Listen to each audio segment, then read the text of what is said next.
Sebagai seorang wanita karir, penampilan adalah penunjang yang sangat penting bagiku. Penampilan menjadi poin nomor satu agar aku lebih percaya diri.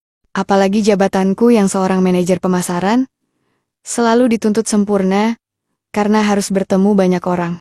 Aku Mira, 39 tahun, menikah dengan suamiku. Mas Budi sudah 2 tahun lebih. Dan kisah ini terjadi ketika aku sedang halim anak pertama. Itu pun terpaksa karena tuntutan suamiku. Sebenarnya aku tidak ingin memiliki anak karena takut posturku berubah nantinya. Tapi ya sudahlah.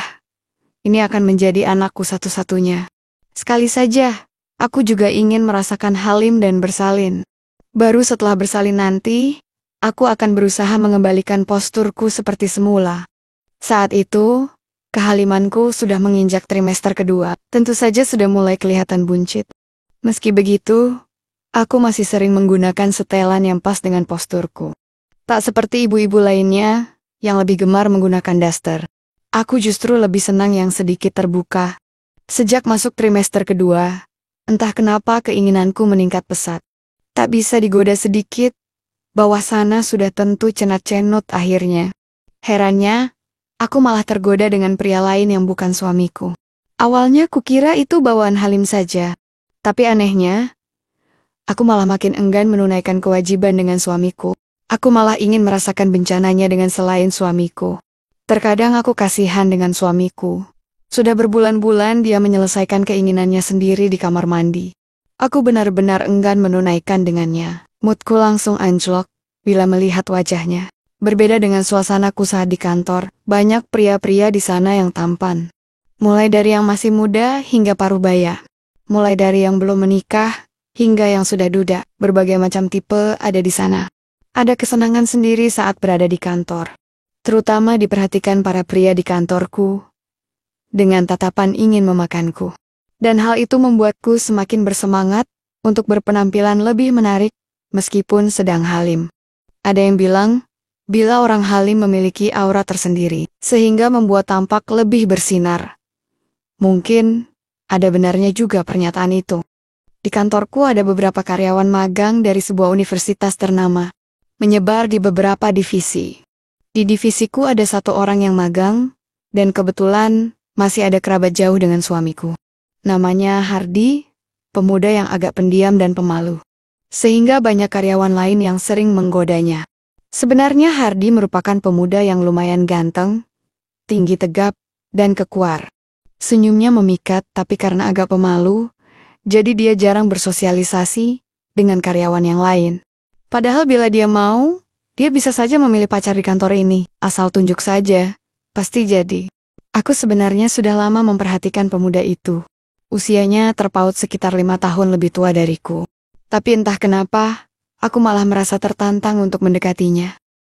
Dengan kondisiku yang halim, tak menjadikanku minder, membuat pemuda ini panas dingin padaku.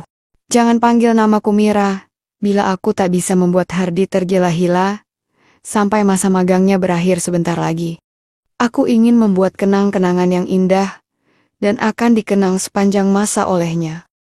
Ku yakin, dia pasti masih belum pernah, dan tak mengenal skibidi-papap antara pria dan wanita.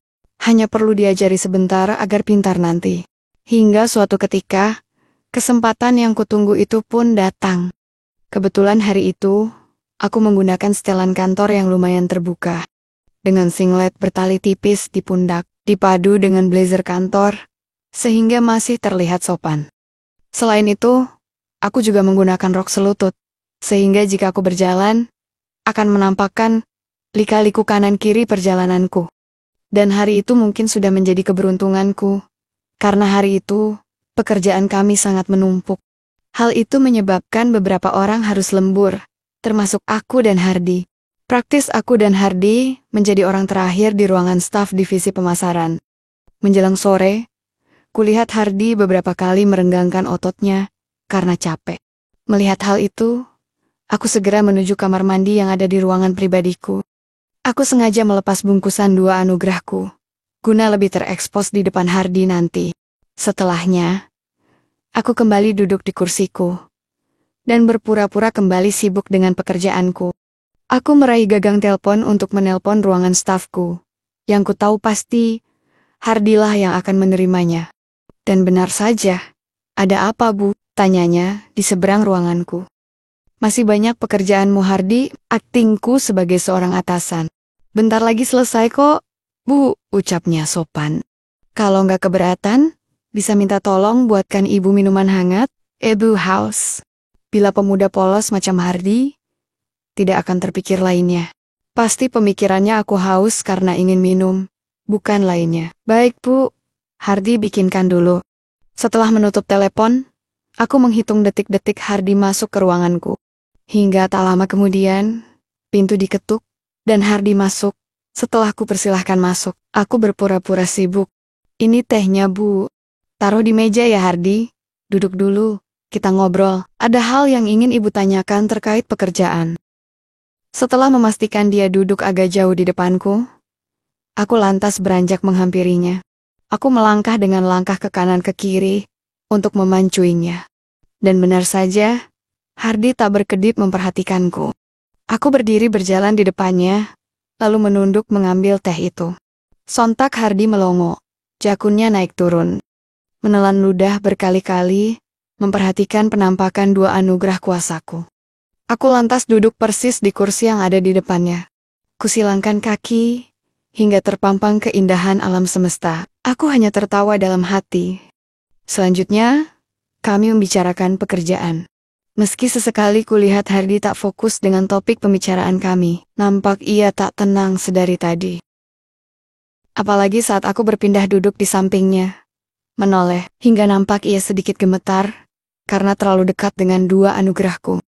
Sesekali aku melemparkan candaan padanya, dan praktis jika aku tertawa, anugerahku seperti terkena gempa.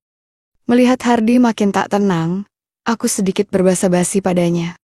Kamu sakit, Hardi? Kenapa kayak bingung gitu? Dia memandangku sendu, sementara aku pura-pura meneliti wajahnya. Kok kamu pucat, Har? Aku berbicara di depan wajahnya. Menghantarkan hembusan nafas kami, bercampur jadi satu. Terlihat nafas Hardi semakin memburu. Mama maaf, Bu, kata Hardi melongoskan kepala. Jangan panggil ibu dong, panggil aja Tante. Gitu. Kamu kan masih ponakan jauh toh? Sahutku mencairkan suasana. Iya Tante, jawabnya menolehku, lalu kembali menunduk. Tak kehilangan akal. Aku lantas memeriksa keningnya dengan jemariku. Dia berjengit, kaget. Nggak panas kok, Hardi, ucapku polos. Bukan itu yang panas, Tante, tapi yang ini. Sontak aku kaget, karena tiba-tiba ia mengalihkan tanganku yang semula di keningnya, menukik, menuju perahu di balik kabinetnya. Gumamku spontan. Rupanya, Hardi benar-benar menyambar umpanku. Tak sampai di situ saja, aku merasa melayang, tatkala Hardi menempatkanku di pangkuannya. Serta-merta sambutan Ganias ia haturkan begitu saja. Sambutan itu bertambah panas, meskipun AC ruangan menyala. Semula memang hanya diwiwir saja, tapi makin lama, sambutan itu menukik mencari dua anugerahku. Spontan aku bersuara, sambil menahan perhatian mulia itu. Selanjutnya ia mulai mencari rerumputan padang Sahara, dan mencuri teko Aladin, yang sudah kuyup oleh perhatiannya. Ingat Hardi, ingat, ujarku, mencoba mengingatkannya. Memang salahku yang memancuingnya, tapi aku tak mengira, jika dia pun ada bakat yang luar biasa. Tante meski halim, tapi woki juga ya, ucapnya setelah berhasil menanggalkan bungkusan, dan segitiga bermuda. Hardi, kita nggak boleh kayak gini, Tante lagi halimah loh, kataku pura-pura menyiratkan penyesalan. Aku ingin tahu sampai di mana keberaniannya. Kalau nggak boleh gini, ya, gitu aja Tante. Hahaha. Tak menunggu responku, dia melahuap anugerahku. Ih Hardi, aku seolah melayang ke langit ketujuh. Memang benar-benar berbeda pemuda itu. Sekali kupan kuing, otomatis menjadi suhu. Setelah rampung, ia buru-buru merubah haluanku. Dan bersamaan dengan itu, Hardi mengambil perahunya. Ia presentasikan padaku. seolah memintaku untuk memberi perhatian lebih. Dan karena terlanjur terjadi, maka aku pun menurutinya. Dengan segera aku ambil perahu layar tersebut, dan memberi perhatian sebisaku. Nampak ia tak tenang, antara kebingungan, tapi juga kesenangan. Sampai tak lama kemudian, "Wes tante, langsung satset we," ujarnya sambil menarik perahu, lalu menworongku. Dengan serta-merta, ia meletakkan perahu tersebut pada wadiahnya. Dan aku pun mengikuti irama laju motornya. Sesekali aku ceramah sambil memandang cicak di dinding yang seolah menyapa. Sementara Hardy berusaha konsisten agar aku bisa mengalami banjir bandangnya. Kami terus berpacu mengejar cita-cita dan harapan bersama. Hujan membanjiri bumi, dan hal itu berlanjut hingga menjelang subuh tiba.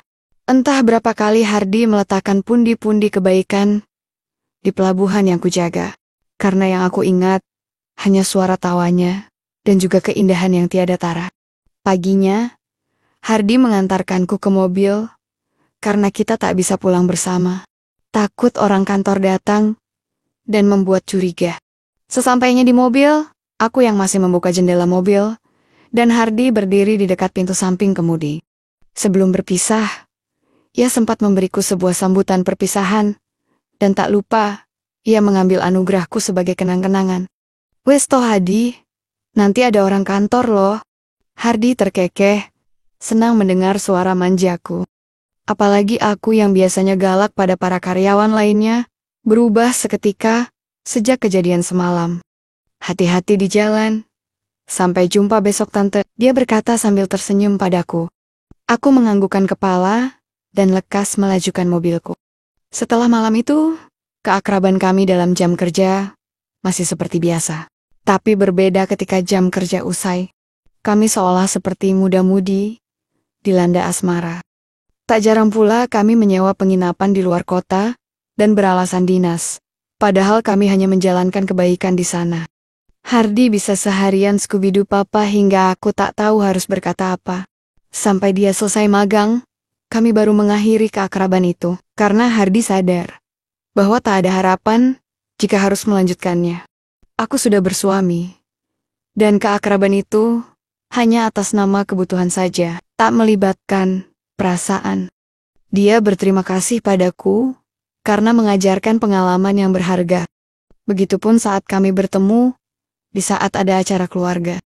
Ketika kami bertemu dan kebetulan aku bersama suamiku, aku berusaha bersikap biasa seperti tak ada apa-apa. Begitupun sebaliknya. Tapi kenangan itu tak akan pernah kulupakan selamanya.